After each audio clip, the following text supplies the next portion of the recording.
మత్స్యకారుల కోసమే ఏకంగా 10 ఫిషింగ్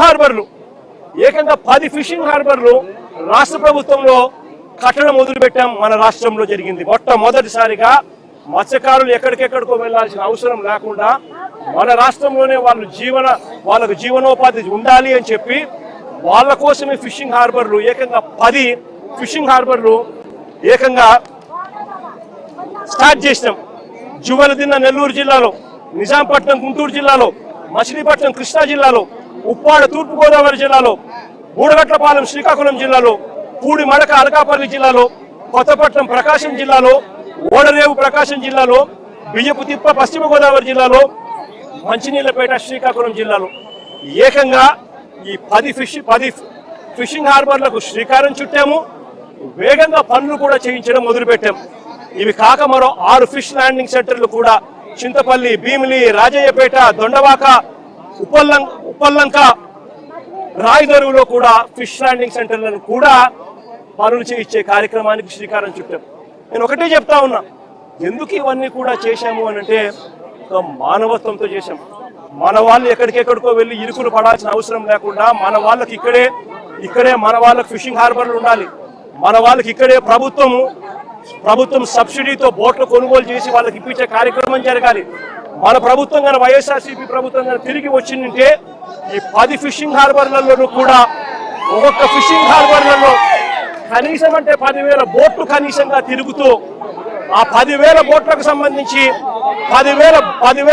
సంబంధించి ఒక్కొక్క బోటుకు 7-8 మంది ఓనర్లను చేస్తూ కనీసం ఈ 70-80 వేల మందిని ఒక్కొక్క చోట వీళ్ళందరికీ కూడా జీవనోపాధి చూపిస్తూ ఏకంగా 50% గ్రాంట్ స్టేట్ గవర్నమెంట్ ఇస్తూ లోన్ మరో 50% లోన్ ఇప్పిస్తూ వీళ్ళందరికీ కూడా మంచి చేసి వీళ్ళ కాళ్ళ మీద వీళ్ళు నిలబట్టే గొప్ప అడుగు పడి ఉండేది.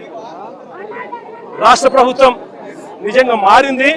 ఈరోజు జరుగుతూ ఉన్నది ఏంటంటే ఫిషింగ్ హార్బర్లు మనం ఎవరైతే మత్స్యకారుల కోసం మనం కట్టించాలని మనం అనుకుంటే ఆ ఫిషింగ్ హార్బర్లు ఇవాళ స్కాములు చేస్తూ అమ్ముతున్నారు. జువల్దిన్న ఫిషింగ్ హార్బరు చేపల కోసం పోయే మత్స్యకారులకు బోట్లు కొనిచ్చి ఆ బోట్లను పార్కింగ్ చేసే దానికోసం ఆ హార్బర్ను వాడాల్సిన చోట ప్రైవేటుకు చంద్రబాబు నాయుడు స్కాములు చేస్తూ అమ్ముతా ఉన్నాడు. నిజంగా ప్రతి మత్స్యకారు సోదరుడు కూడా ఆలోచన చేయాల్సిన అవసరం వచ్చింది. రాష్ట్రంలో ఉన్న ప్రతి పేదవాడు కూడా ఆలోచన చేయాల్సిన పరిస్థితి కూడా ఉంది. నిజంగా ఎంత దారుణంగా ఉంది ప్రభుత్వం అంటే మన ప్రభుత్వంలో మంత్రి సిదిరి అప్పలరాజు మత్స్యకార మంత్రి మన ప్రభుత్వంలో ఈరోజు మత్స్యకారులను చంద్రబాబు నాయుడు ప్రభుత్వం ఎంత దారుణంగా హింసిస్తూ ఉంది అంటే చిన్న ఎగ్జాంపుల్ ఆ సిదిరి అప్పలరాజు కథ వింటే. సిదిరి అప్పలరాజు కొడుకు 18 ఏళ్ల పిల్లోడు. సిదిరి అప్పలరాజు డాక్టర్, పలాస ఎమ్మెల్యే, మంత్రి, ఫిషింగ్ మంత్రి మన ప్రభుత్వంలో. సిదిరి అప్పలరాజు కొడుకు 18 ఏళ్ల పిల్లోడు బైకు తోలుతా ఉండి కర్మవశాత్తు బైకు తోలుతా ఉండి ఎవరిలో గుద్ది బైకు తోలుతా ఉండి ఒక మనిషి చనిపోయాడు. యాక్సిడెంట్లు అవుతూ ఉంటాయి. చేసింది నేను కరెక్ట్ అని నేను చెప్పను. బట్ ఆ పిల్లోడు 18 ఏళ్ల పిల్లోడు బైక్ తోలుతా ఉండి ఆ పిల్లోడికి ఏం తెలుస్తుంది? ఒక్కొక్కసారి జరుగుతాయి. జరిగినప్పుడు నువ్వేం చేస్తా ఉన్నావు? ప్రభుత్వం ఏం చేసిందో తెలుసా? ఆ సిదిరి అప్పలరాజు కొడుకును మర్డర్ కేసులో హోమిసైడ్ సెక్షన్ పెట్టి ఇరికించాలని ప్రయత్నం చేసింది. నిజంగా ఈ ప్రభుత్వం మానవత్వం ఉందా అని అడుగుతా ఉన్నా. చివరికి జడ్జి తప్పులు బట్టి ఏం సెక్షన్ పెడతానారయ్యా మీరు? 18 ఏళ్ల పిల్లోడి మీద మర్డర్ కేసు ఏంది పెట్టడము? అదే యాక్సిడెంట్ అయ్యింది, తప్పు జరిగింది, అది మర్డర్ కేసు పెట్టడం ఏందయ్యా అని చెప్పి జడ్జు తిట్టి సెక్షన్ మార్పించింది. అంటే ఎంత దారుణంగా జరుగుతూ ఉందని ఆలోచన చేయమని అడుగుతా ఉన్నా.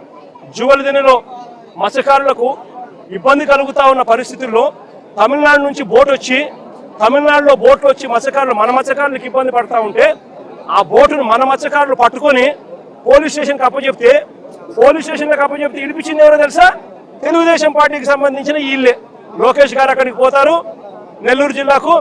లోకేష్ పోయిన మరుసటి రోజు బోటు రిలీజ్. బోటు కూడా ఏంది, స్టేషన్లో పెట్టిన బంగారం మాదిరి బోటును స్టేషన్కి అప్పచెప్తే స్టేషన్లో పెట్టిన బంగారం దొంగతనం అయిపోయినట్టుగా బోటు దొంగతనం అయిపోతుంది. దానికి కారణం ఎవరంటే లోకేష్తో పాటు ఇంకొక తెలుగుదేశం పార్టీకి సంబంధించిన ఇంకొక ఎంపీ, రాజ్యసభ ఎంపీ. అంటే మత్స్యకారులు అంటే ఎంత విలువ లేకుండా ఉంది అనేది ఆలోచన చేయాల్సిన అవసరం కూడా ఉంది. ఈరోజు రాష్ట్రంలో నిజంగా ప్రతి పరిస్థితి కూడా ఇదే మాదిరిగానే ఉంది. రాష్ట్రంలో ఈరోజు పిల్లలు సంతోషంగా లేరు. ఫీజు రీయింబర్స్మెంట్ అందడం లేదు. ఈరోజు ఫీజు రీయింబర్స్మెంట్ అందడం లేదు. స్కూళ్ళు అన్యాయంగా తయారైపోయాయి. కనీసం గోరు ముద్ద కూడా సరిగ్గా ఇవ్వని పరిస్థితి. పిల్లలకు కనీసం బ్యాగులు బూట్లు, పుస్తకాలు కూడా సరిగ్గా ఇవ్వని పరిస్థితిలో ఈరోజు స్కూళ్ళు జరుగుతూ ఉన్నాయి. ఆరోగ్యశ్రీ అనేది పూర్తిగా దారుణమైన పరిస్థితికి వెళ్ళిపోయింది. పేదవాడికి వైద్యం అందక ఈరోజు అప్పులు పాలవుతా ఉన్నా కూడా ఈ ప్రభుత్వం పట్టించుకునే పరిస్థితి లేదు. ఈరోజు రైతు అనేవాడు ఏ పంటకు గిట్టుబాటు ధరక రోడ్డెక్కే పరిస్థితిలో ఇవాళ రైతు అనేవాడు ఉన్నాడు. ఉచిత పంటల బీమా ఎగిరిపోయింది, ఆర్బీకేలు ఎగిరిపోయినాయి. రైతులకు అన్ని రకాలుగా రోడ్డెక్కుతా ఉన్న పరిస్థితి. సూపర్ 6, సూపర్ 7 అని చెప్పి ఎన్నికలప్పుడు బాండ్లు ఇచ్చినారు. ప్రతి ఇంటికి వచ్చి సంతకాలు పెట్టి బాండ్లు ఇచ్చినారు. బాండ్లు ఇచ్చి సూపర్ 6, సూపర్ 7 ఈరోజు మోసాలుగా మార్చి రాష్ట్ర ప్రజల జీవితాలతో చెలగాటలాడుతూ ఉన్నాడు. ఇదే పెద్ద మనిషి చంద్రబాబు నాయుడు. అన్ని రకాలుగా తోడు మేము ఉంటామా. పార్టీ తరపు నుంచి కూడా మీ అందరికీ కూడా మనం చేయగలిగిన సహాయం అంతా కూడా చేస్తామమ్మా. అది ఎక్కువ చేయలేకపోయినా కూడా ఖచ్చితంగా చేసే కార్యక్రమం మ్యాక్సిమం ఎంతైతే అందరం కూడా మాట్లాడుకొని పార్టీ తరపు నుంచి మ్యాక్సిమం నీకు అందించే సహాయం కూడా చేస్తాం.